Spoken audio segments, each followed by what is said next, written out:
ورحمة الله تعالى وبركاته. الحمد لله. அன்புக்கும் மதியத்திற்கும் உரிய அல்லாஹ்வின் நல்லடியார்களே, அருமை சகோதரர்களே, அல்லாஹ்வுடைய அருளும் கருணையினால் நாள்தோறும் சில நல்ல விஷயங்களை அறிந்து வருகின்றோம். இந்த அடிப்படையிலே நாம் இப்பொழுது துல்ஹஜ் மாதத்தினுடைய முதல் பிறையிலே இருக்கின்றோம். சென்ற ஜும்மாவிலே கூட உங்களுக்கு இந்த துல்ஹஜ் மாதத்தினுடைய முதல் 10 நாட்களிலே நம்மால் எந்த அளவுக்கு என்ன அமல்களை செய்ய முடியுமோ அதை நாம் செய்ய வேண்டும். ஏனெனில் ஒரு மனிதன் பருவ வயதை அடைந்தது முதல் அவருடைய மௌத்து வரைக்கும் அவன் அமல் செய்ய கடமைப்பட்டிருக்கின்றான். அமல் செய்வதற்காகத்தான் இந்த உலகத்திற்கு வந்தான் என்பதை பற்றி உங்களுக்கு நான் சொல்லியிருக்கிறேன். இருந்தாலும் இந்த துல்ஹஜ் மாதத்தினுடைய முதல் 10 நாட்கள் அமல்கள் செய்வது என்பது அல்லாஹ்வுக்கு விருப்பமானதாக இருக்கின்றது. அல்லாஹ்வுடைய அதிக அன்பை பெற்றுத் தருகிறது.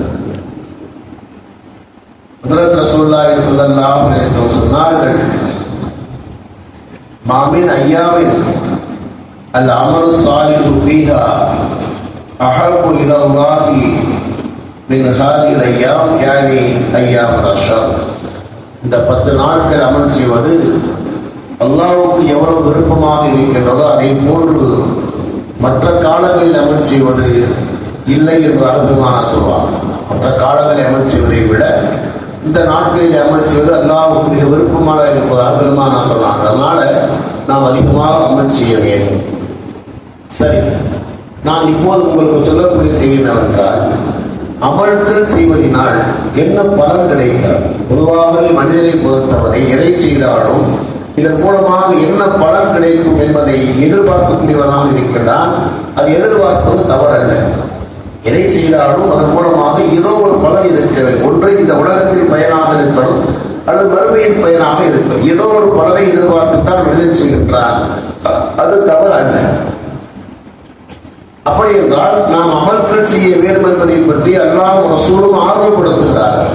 அப்படி அமல்கள் செய்வதனால் நமக்கு என்ன பலன் கிடைக்கிறது என்பதை நாம் காணுகிற நேரத்திலே குர்ஆனிலே அல்லாஹ் தஆலா 10 வகையான வாக்குறுதிகளை கூறுகின்றார். அதைத்தான் உங்களுக்கு நான் சுருக்கமாக சொல்லப் போகிறேன்.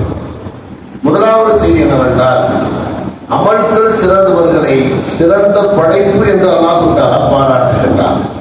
மனித சமுதாயம் சிறந்ததாக இருந்தாலும் கூட வழக்கம் தரம்னா படியாது. மனித சமுதாயம் சிறந்தவராக இருந்தாலும் கூட மனிதர்களிலே புனிதர்கள் யார் என்று சொன்னால் அமல்கள் செய்யக்கூடியவர் தான் மனித புனிதர்கள் என்று அல்லாஹ் பாராட்டுகிறான். தன் திருமறையிலே இன்னல்லதீன ஆமனு வஅமிலு ஸாலிஹாத்தி உலாயிக ஹும் கைருல் பரிய்யா 98வது சூராவுடைய 7வது வசனத்தில் அல்லாஹ் சொல்வான், ஈமானும் அமலும் இருக்கக்கூடியவர் சிறந்த படைப்புகள் என்று கூறுகிறான். இது முதலாவது.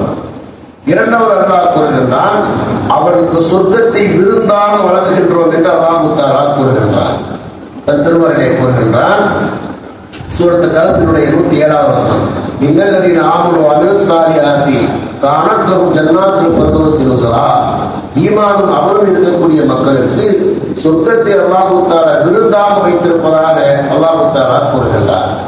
மூன்றாவதாக எழுதுகின்றார்கள், ஈமானும் அமலும் இருக்கக்கூடியவனுக்கு அல்லாஹ் தஆலா சொர்க்கத்தை வழங்குகிறான் என்பது மட்டுமல்ல, அவர்களே மாபெரும் வெற்றியாளர்கள் என்று அல்லாஹ் தஆலா கூறுகிறார். திருமறையிலே 85வது சூராவுடைய 11வது வசனத்தில் அல்லாஹ் கூறுகிறார், இன்னல்லதீன ஆமனு வஅமிலு ஸாலிஹாத்தி லஹும் ஜன்னாத்துன் தஜ்ரீ மின் தஹ்திஹல் அன்ஹார் ஸாலிகல் ஃபௌஸுல் கபீர். ஈமான் அமல் இருக்கக்கூடியவர்களுக்கு சொர்க்கத்தை அல்லாஹ் வழங்குகின்றான். அதுதான் மிகப்பெரிய வெற்றி என்று அல்லாஹ் தஆலா கூறுகிறார். மிகப்பெரிய வெற்றி. நான் சும்மாவிலே நான் சொன்னேன், இந்த உலகத்தினுடைய வெற்றிகளும் தோல்விகளும் நிரந்தரம் அல்ல. வெற்றி தோல்வி மாறி மாறி வரக்கூடியது. ஆனால் உலகத்திலே ஒருவன் எவ்வளவுதான் வெற்றியாளனாக இருந்தாலும் கூட அந்த உலகத்தில் அந்த வெற்றி முடிந்துவிடும். ஒரு காலத்தோடு முடிந்துவிடும், அல்லது அவரோடு முடிந்துவிடும். ஆனால் ஒரு மனிதனுடைய உண்மையான வெற்றி என்பது சொர்க்கத்துக்கு அவன் செல்வதா. அல்லாஹ் சொல்வான் இல்லையா, அவன் சுகசிகாரின்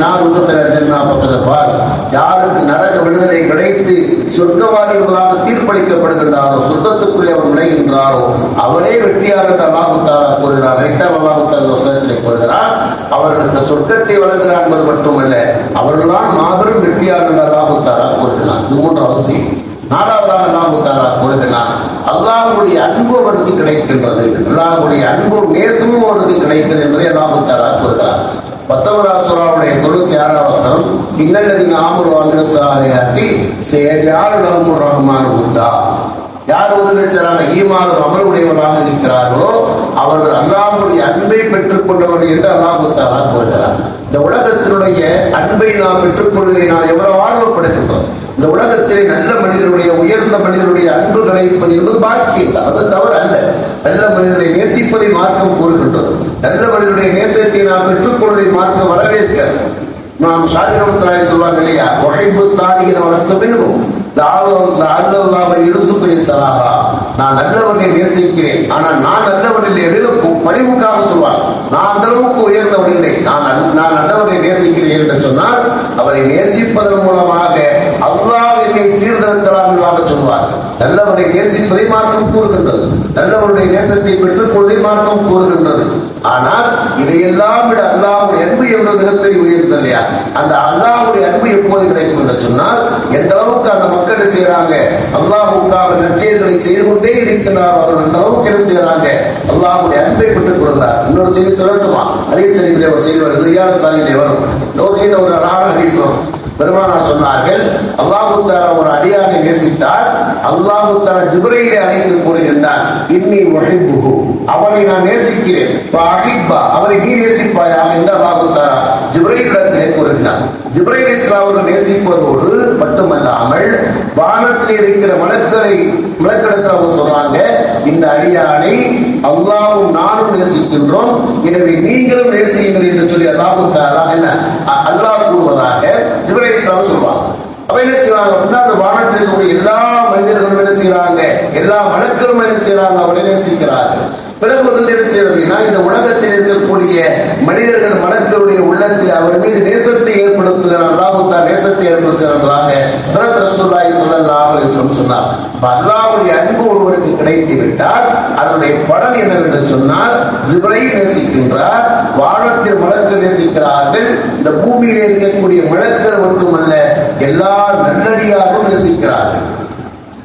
என்ன செய்யறதை தான் அல்லாஹ் தஆலா இங்கே கூறுகிறார், ஈமான் அமலும் இருக்கக்கூடியவர் அல்லாஹ்வுடைய அன்பை பெற்றுக் கொள்வார் என்று அல்லாஹ் தஆலா கூறுகிறார். ஐந்தாவதாக அல்லாஹ் தஆலா வாக்குறுதி கொடுக்கிறார், இந்த உலகத்திலே மகிழ்ச்சியான நிம்மதியான வாழ்க்கை அல்லாஹ் தஆலா அவருக்கு வழங்குகின்றார். மகிழ்ச்சி நிம்மதிக்காக ஓகோடு வாழ்கிறது அல்ல, அவர் ஓரோ வாழ்ந்தாலும் கூட மன நிம்மதியாக அவர் வாழ்வார். நல்லடியார்களை பொறுத்தவரை பாருங்க, நல்லடியார்கள் நிம்மதியாக வாழ்வார்கள், எதை பத்தி பெருசா ஃபீல் பண்ண மாட்டார்கள், நிம்மதியாக வாழ்வார்கள்.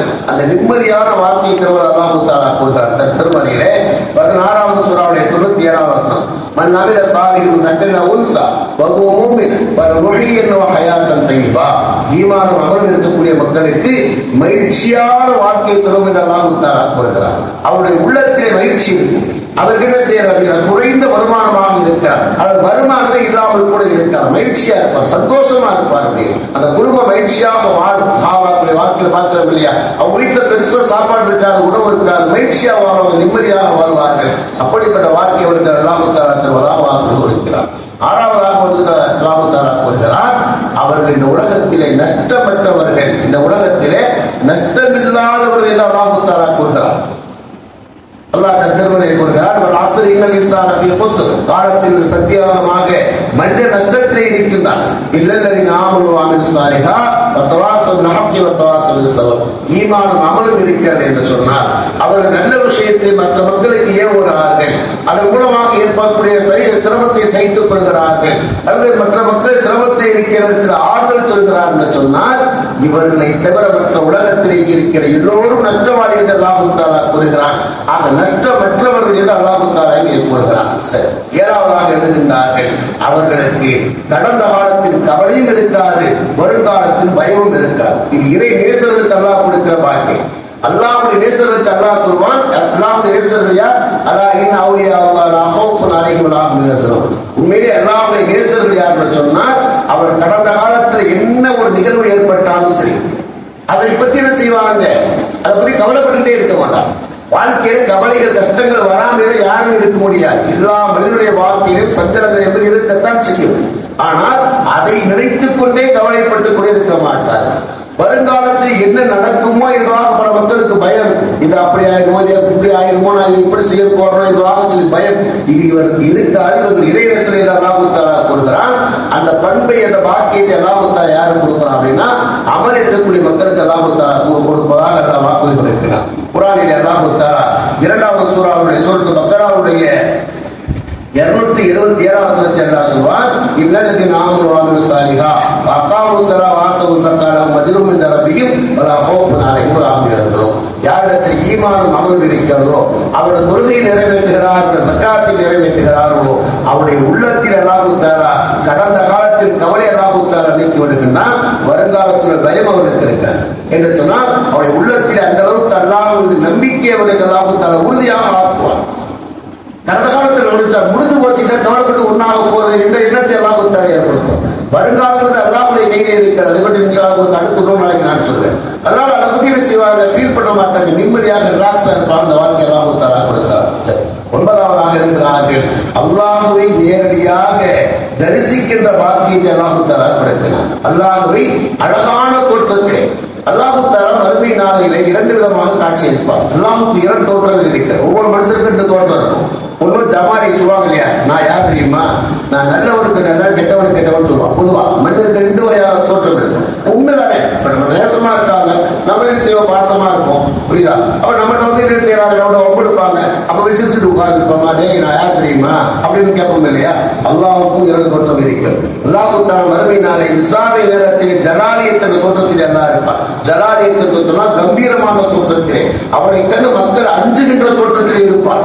ஏன்னா விசாரணைங்கிறது அப்படித்தான் இருக்கணும். ஒரு பஞ்சாயத்தை விசாரிக்க பணம் காமிச்சு கொடுத்தோம்னா விசாரிக்க முடியாது, கொஞ்சம் கடுசாரா தான் விசாரிக்க முடியும். அதனால அல்லாஹ் தஆலா விசாரணை நேரத்திலே ஜலாலியத் என்ற தோற்றத்தில் இருப்பார். எல்லோரும் பார்ப்பாங்க, அல்லாஹ்வுக்கு மக்கள் மறந்து போவார்கள். ஆனா அதே நேரத்திலே கேள்விகளுக்கெல்லாம் முடிந்ததற்கு பிறகு சொர்க்கவாதிகள் சொர்க்கத்துக்கு, நரகவாதிகள் நரகத்துக்கு தீர்ப்பளிக்கப்பட்டு என்ன செய்வாங்க, தீர்ப்பளிக்கப்பட்டதற்கு பிறகு அல்லாஹ் தஆலா என்ன செய்கிறான், தன்னுடைய ஜமாலியத் என்ற தோற்றத்தை அல்லாஹ் தஆலா காண்பிப்பார்.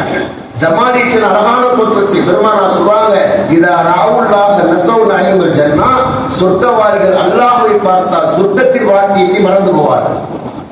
சொர்க்கவாதிகள் அல்லாஹ்வை பார்த்துட்டாங்க மறந்து போவாங்க. உண்மை தவறுண்டா, நமக்கு நேசமானவர்கள் பார்த்துட்டோம் அப்படின்னா நம்ம எப்ப சந்திப்போமோ என்பதாக நாம் அவரோடு இருக்கக்கூடிய நேரத்திலே அவரை நாம் பார்த்து விட்டோம் என்று சொன்னால் மற்றதே நம்ம பார்க்க மாட்டோம். உதாரணம் 2 வருஷம் கழிச்சு ஒரு தந்தை வர்றாரு, ஏற்பட்ட வர்றாரு, அந்த பிள்ளைங்க என்ன செய்யறாங்க, தந்தையை பார்க்க போகுது அப்படின்னு கேட்டா அதுக்கு முன்னால வேடிக்கை பார்க்கும். ஆனா தந்தையை பார்த்தா வேடிக்கை பார்த்துக்கிட்டு இருக்குமா, அப்படியே போய் கட்டி தழுவி என்ன செய்யறது இல்லையா, அந்த வழியில் மக்கள் கட்டி தழுவுறாங்க இல்லையா. அப்படிப்பட்ட ஒரு பாக்கியத்தை அல்லாஹ் தஆலா கொடுக்கிறார். யாருக்கு, ஈமானும் அமலும் இருக்கக்கூடிய மக்களுக்கு அல்லாஹ் தன்னை அழகான தோற்றத்தை காணுகிற பாக்கியத்தை அல்லாஹ் தஆலா கொடுப்பான். குர்ஆனில் அல்லாஹ் தஆலா கூறுவார்,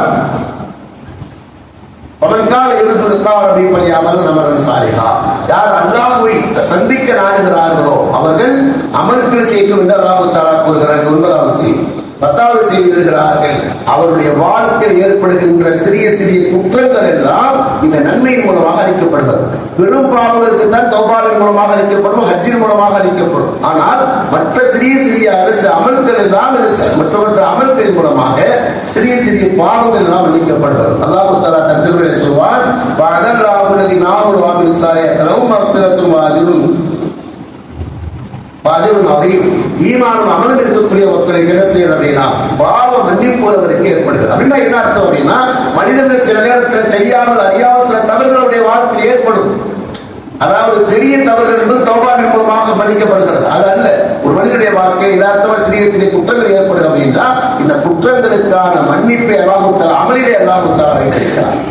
ஏன்னா பெருமா அல்லாஹ் தஆலா தன் திருமறை இன்னொரு இடத்தில் அல்லாஹ் தஆலா சொல்வான், இன்னல் ஹஸனாத் யுذிபுன ஸய்யிஆத், நிச்சயமாக நன்மைகள் பாவங்களை அழித்து விடுகிறது. உதாரணமாக ஹதீஸ்ல வருது இல்லையா, ஒரு மனிதன் உழு செய்கின்றான், உழு செய்கிற நேரத்தில் அவருடைய உடலிலே இப்போது தண்ணீர் பட்டு என்ன செய்வது, தண்ணீர் வந்து வெளியேறுகின்றதோ அதோடு அவருடைய பாவங்கள் வெளியேறுவதாக பெருமானா சொல்வாங்க. ஒருவர் உழு செய்ய சரிமார் ஒருத்தர் தொழுகின்றார், பெருமானா சொல்வாங்க, ஒரு மனிதர் உங்களில் வந்து ஒருத்தர் என்ன செய்யறாரு, ஒரு நாளைக்கு 5 5 நேரம் குளிக்கிறாரு, அவருடைய உடம்புல அழுக்கு இருக்குமான்னு கேட்பாங்க. சஹாபாக்கள் கேட்பாங்க, அல்லாஹ்வுடைய எப்படி அழுக்கு இருக்கும்? அதே மாதிரி அவரை 5 நேரம் தொழுகிறான்னு சொன்னால் அவருடைய உடல் உறுப்புகளை ஏற்பட்ட சிறிய சிறிய பாவங்களாம் மன்னிக்கப்படுவதாக பெருமானார் சொல்றாங்க. அப்ப 10வதாக அறிஞர் மக்கள் இருக்கிறார்கள், இந்த இபாதத்தின் மூலம் அல்லாஹ் கொடுக்கிற பாக்கியம் அவருடைய வாழ்க்கையில் ஏற்படுகின்ற சிறிய சிறிய குற்றங்கள் எல்லாம் மன்னிக்கப்பட்டு அவன் பரிசுத்தமானவனாகிறான் என்பதாக அல்லாஹ் தஆலா கூறுகிறான். இதை கேட்டவரை கிடைப்பிக்கிறார். أشهد أن لا إله إلا أنت نستغفرك ونتوب إليك. سبحان ربك رب العزة عما يصفون وسلام على المرسلين.